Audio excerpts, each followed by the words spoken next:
Michael, who do you think you playing? We know you didn't want those kids. Y'all, what's up? Your girl G here. I'm right back at it, y'all. I'm knocking out these videos today, okay? This is my last one I gotta do. And today we are now talking about Love After Lockup, okay, y'all? Love After Lockup came on, and it was intense. It was a lot of mess. We had Destiny take off with Sean shit. Now he's sitting here feeling like Boo Boo the Fool because we tried to tell you. We tried to be like Boosty little daughter talking about, I told y'all niggas, I told y'all. No, look, Sean, you should have listened. You can't. Oh, Lord Jesus, Polo, Sean, Polo, Tink, Tink. Y'all, let's get into Love After Lockup. It was just too much. It was too much. So yeah, speaking of first, let's get into Destiny. She went over to her sister's house. Sean is blowing her phone up. The sister's not answering. And basically Destiny's like, block him. I'm not talking to him. She kills me because she's always with the, he's lying to me. I don't know if I can believe him. You know, what is he always trying to tell me? You know, I don't know if I can ever trust what he says. But you have openly admitted that you're lying to him and you're not telling him the truth too. One of them being that you like to eat coochie, a cucaracha. So, I mean, who really the fake phony here? So the sister though basically told all the shits and was like, look, Destiny likes money. So, I mean, she could, you know, stay with him and, you know, get whatever she can out of him, his car, and, you know, his card and just blow it up. And it's like, bitch, you told her whole plan. Destiny and Lindsay got the same idea. Like, they really do. Like, they honestly do. I'm going to get a hook, line, and sinker, me a sucker that's lonely and old, use him for what he got and then dip. But Destiny, for her to just feel like, why is Sean blowing me up? Bitch, you got his card and his money. And if you flee, it's $50,000 on the line. He got 6 kids. He can't afford that. And he's already spent $50,000 on you in whatever 2 years that you were in jail. Girl, of course I'm blowing your phone up if that happens. So she is doing that, and Sean goes into the his job and is telling his friend that, you know, Destiny's MIA. He's like, does she got a Facebook or anything? He's like, you know, I don't get on social media. He's like, look up her sister. So he looks up the sister. Ta-da! What do we see? Destiny got a page too. But not only does Destiny got a page, she got a page within a page showing that she's engaged to another man. And then you click on that page and take her to another one. She's engaged to that man. So now Sean and the dude, the friend, was like, I thought y'all were engaged. He's like, So is this Destiny's plan? She's just been getting engaged to niggas and taking off with their stuff? Like, I wouldn't be surprised if she does that. Now he's sitting there looking stuck on stupid because he's talking about, oh, you know, I loved her and, you know, I just can't afford this right now. You know, she takes off with my money. That's $50,000 and I have 6 kids. Like, you know, I already don't have nothing and now I don't have the girl either. So then why would you give her all that money? Like, niggas who don't have money, quit trying to portray that you do because they're going to take you for everything you're worth, which is nothing. So you're going to be a negative $300,000 account for a bitch who don't even love you. Like, no, stop it, Sean. You had to learn the hard way. Tried to tell your hard-headed ass. Your friend tried to tell you too. Now you sitting there over like, well, maybe I don't know Destiny as much as I do. Of course you don't know Destiny. She been in jail for what long she is. She's a freaking meth-headed criminal. Of course you can't trust her. Like, no. Those are the most opportunistic people. The sister even said it. So when you watch this shit back, you sure gonna be hot. So moving on. We have Michael and Sarah. So Michael, let me finish my drink off with Michael. He gets my,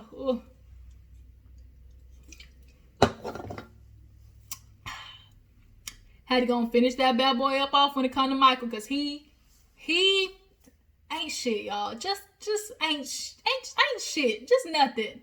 So it's time for the court date. Sarah wakes up, Malcolm there. I was not expecting Malcolm to be bald. He had that beanie on. I thought he might have had like a little low fade, but he's straight up bald. He's making bacon, got the coffee, you know, he's asking her questions and she's like, I hope he shows up because, you know, this is the one time. And, you know, first of all, courts don't do well with parents that don't show up, because that means, like, if you can't even show up to court for your kid, how you gonna show up for them the rest of their life? So Malcolm's like, why do you think all of a sudden he's showing up? Do you think it's because I'm in the picture? Yes. The short answer, yes, Malcolm. He's showing up because you're in the picture. And that's just what it is. He gets enjoyment out of trying to see Sarah move on and purposely fuck it up, because I just get so annoyed and bothered that he has the confidence enough to even say last episode, if I really forced the issue, Sarah would drop Malcolm and get back with me. And the fact that he even feels that way means he's done this shit before. And it's like, Sarah, in my might, with everything, please do not hand this nigga your coochie on a platter ever again. Don't do it. So she goes to the court waiting on him. Hour goes by. Guess who's late? Michael. So production goes to the room. They're like, where you at? He's like, I know I missed it. Flashing, you see the beard, all the drinks and stuff in his room. He talking about, oh, I set an alarm on old girl phone and an alarm on my phone. Negro, lies you tell. We all know how this go. You hook up, you have sex, and then you leave first thing in the morning. So if she left first thing in the morning, that means you should have had her drop you off at the courthouse. But the fact that you didn't only means one thing, Michael. You do not want the responsibility of these kids. Period. You don't. All you want to do is sit there and complain and blame Sarah for not letting you see your children, or blame Sarah for why you can't show up to a birthday party. You want to blame Sarah for why you can't be a good dad. But at the end of the day, a real person who wants to be there for the kids shows up, and you simply can't even show up, my nigga. You can't even walk up to a courthouse. Even what Sarah said, even the call on the phone would have sufficed. You couldn't even answer the call from the courthouse, but you want your kids 50-50. But no, he doesn't want these kids 50-50, because at the end of the day, he knows now that means he'd have to start getting legit, stop effing around with all these other broads, and find a place to live. He doesn't want that responsibility. He likes being able to move and shake and do whatever he wants to and sleep with whatever girl he can, finagle out of her drawers next. And he can't do that with 2 kids. So he made it easy. He made it easy for the courts to give full custody to Sarah. For one, they already are in custody of Sarah. It's just not legal yet. But secondly, now you want to be able to make it seem like, oh, Sarah took my kids. No, sir. You gave up on your kids. You showed up to a birthday party. You let some nigga run you off from your own kid's birthday. I'll be damned. Even if there's some new girl in there that my ex is dating, I'm not missing my kid's birthday for that.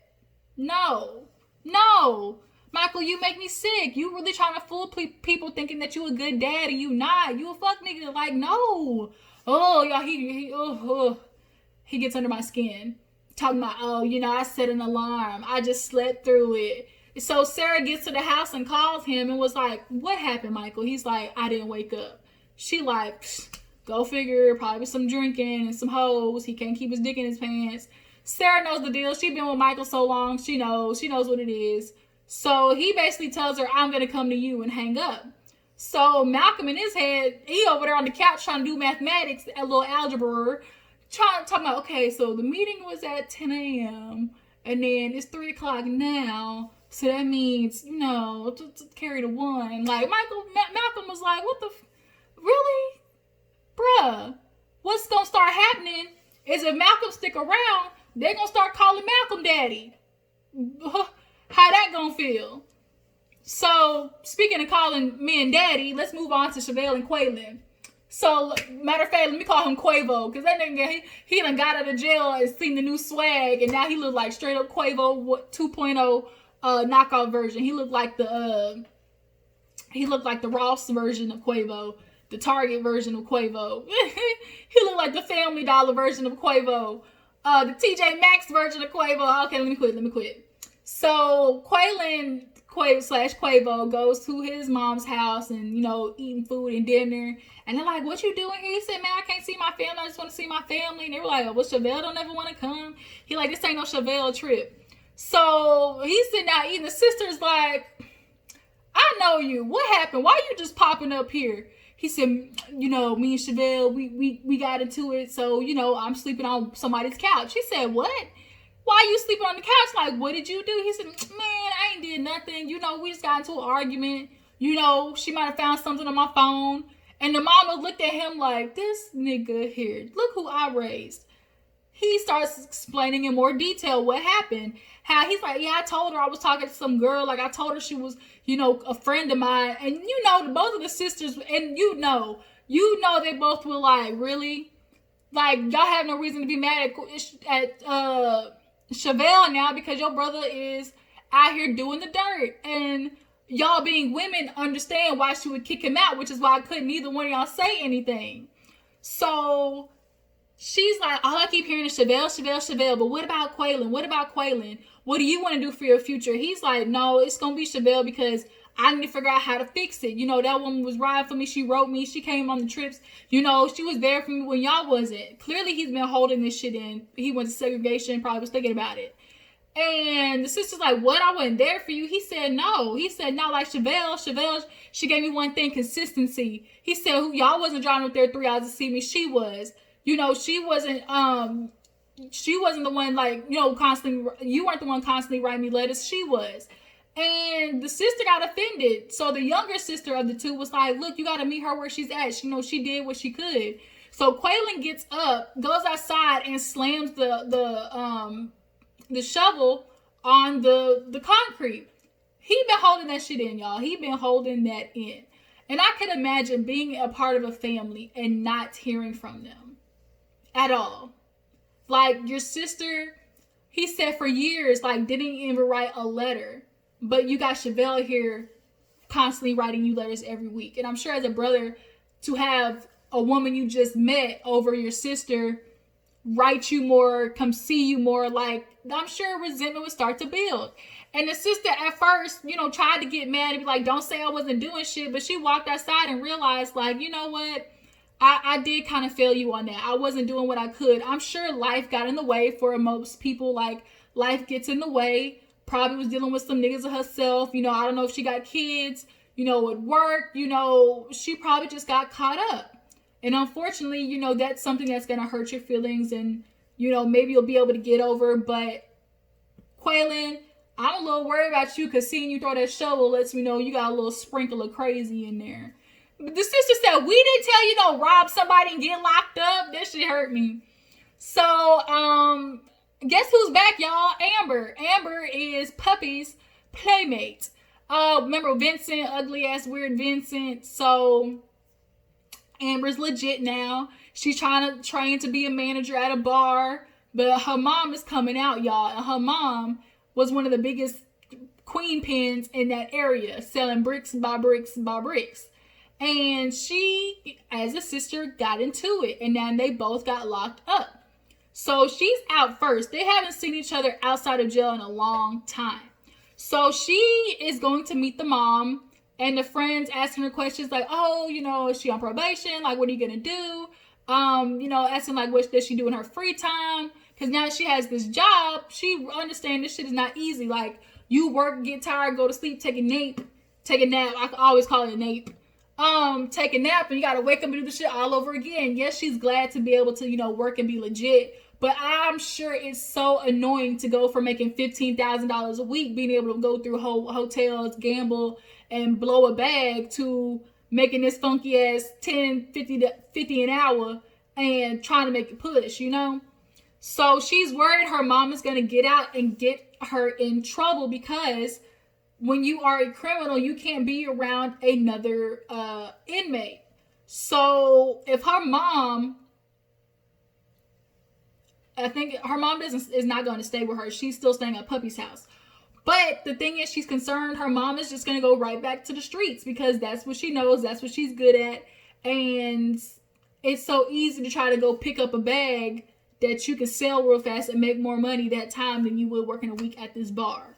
So she's on papers for 20 years. I never heard of no 20-year probation. That's news to me. That is news to me. So she does that. And hold on, let me see. So she's gonna go pick up the mom, and the mom gets out the car at the gas station. She's like, "Yo, we had to pick up somebody because last time they let somebody out and went walking, she got stabbed." I said, "Damn, y'all, I don't know what type of neighborhood y'all in for somebody just walk around and get stabbed. Like, what did she do? That means they was waiting on her ass, or she got set up."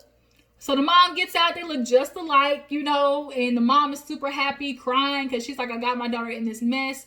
I'm just glad we're both out." They go out to eat, and immediately the mom's asking about Vincent, like, you couldn't do it. Why couldn't you do it? Like, that was our plan. She's like, no, Mom, I can't. I couldn't do it. I couldn't do it either. If you see Vincent, he just weird. Just like, I can't go there. Nope. So she did it. She couldn't do it. But she's thinking about Puppy, who's going to be getting out soon. And the mom is like, go for it. Like, she sees it. She's like, I saw her and Puppy in jail. Like, they really got a thing. But I'm also thinking that maybe Amber, is that her name? Yeah. Maybe Amber isn't as far to the peen as we think. Or she's kind of bisexual. I think she's bisexual. But she's scared to take that leap with Puppy, like, right before the, right when they get out. But the mom was like, no, go for it. But we'll see how that goes between Amber, Vincent, and the mom. Because I think during the season, we actually see Amber and Vincent meet. And she told the whole operation how he was supposed to adopt. And they was going to collect money. And they was going to get their cut. She said that nigga was messaging like 20 girls in prison I didn't even know about.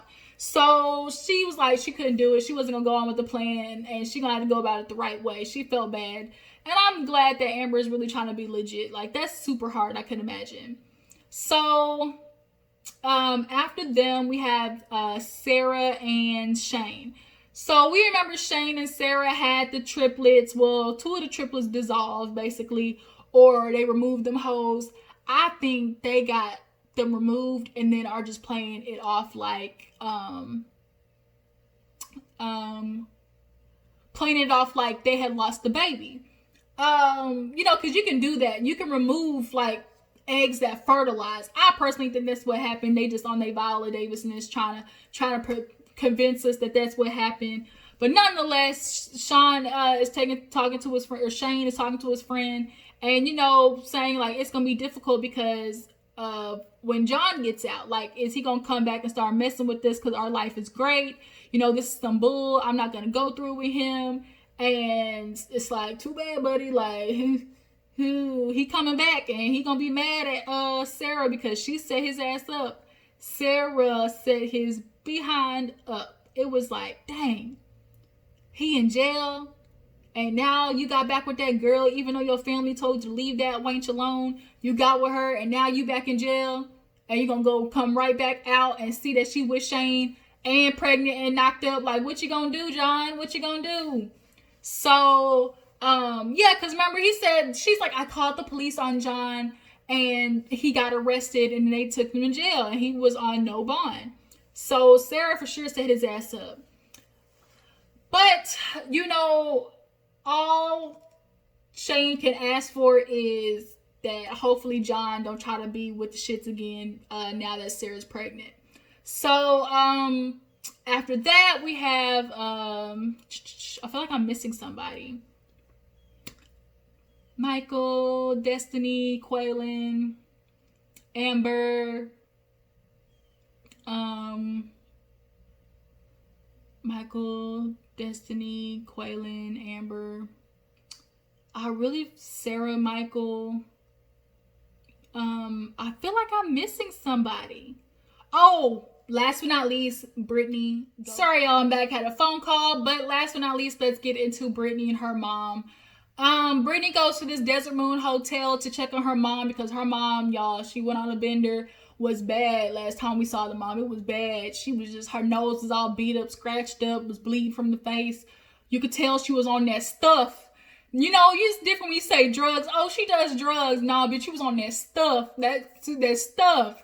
Okay, and so Brittany feels bad because it's like, I can't have you around my kids and stuff like that. But then again, it's like, that's my mom. I want her to get better. And I understand the struggle. Brittany she's been through it. When you're a person who's been through it, you have a different type of sympathy for the person, you know? And she's having a type of sympathy for her mom, not only because she's her mom, but because she was with the drug struggle herself. So she's driving to this hotel and it's bringing up bad, you know, memories because she was 13, 14, you know, getting tricked out of this hotel on drugs. You know, they was drugging her up and triggering her out. And I couldn't imagine being homeless, having nowhere to go, then getting pregnant by this 30-year-old ass pervert and having to give the baby up for adoption and, you know, going right back to doing drugs and being tricked out at this hotel. Like, I could not imagine living that type of life. But she sees the mom opens the door. She's in there, like, coming with groceries and stuff. and the mom done lost all this weight. Brittany's like, I can tell she's at least lost 30, 40 pounds. And the only way you lose weight that fast is that stuff. So the mom is trying to be like, oh, you know, I couldn't afford it anymore. This is the only place I could do right now. And, you know, I'm telling you, like, I'm really trying to get better. So Brittany asks, what is that? She's like, well, I'm just, you know, I'm able to acknowledge my triggers now. So she told them, like, asked the mom, am I a trigger? And she's like, no, like, I love you. Like, no. I think the mom sees Brittany and gets guilty. I really do. It's like, yes, she has this life now that, you know, is good, like what I'm sure she's always imagined, but she didn't get, like, she had to go through some shit before like that happened. And for the mom to know that her daughter went through all that stuff because they basically abandoned her, left her homeless at 12 years old, you know, struggling on the streets, like, I'm sure that bothers the mom every day. So that could be one of the things for her, not necessarily Brittany being a trigger, but what the mom knows that she did to her is what's bothering some, like what's bothersome. So she's like, I feel like nobody cares about me. You know, I'm trying to do what I can. And Brittany's like, look, you're on these little pain pills and you can tell me whatever you want to tell me, but I've been there, I've done it, I know. You are not clean. You need to get off these pills immediately. And the mom's just kind of sitting there, and Brittany's like, I can't bring you around my kids like this. Because she's like, oh, I'm getting ready to go. And she's like, no, don't go. She's like, I can't bring you around my kids like this. She's like, then help me. Just please help me. So Brittany's like, Mom, first things first, get therapy. When you're a drug addict, first things first is handle the things that are triggering you to take the drugs. Or, you know, what you are not addressing and you're trying to run from. Those are things like you got to talk about in therapy. Go to group meetings, like-minded people who are dealing with the addiction. You know, and last but not least, find you a hobby or something. Go do something that keeps your time occupied so you're not trying to take the drugs.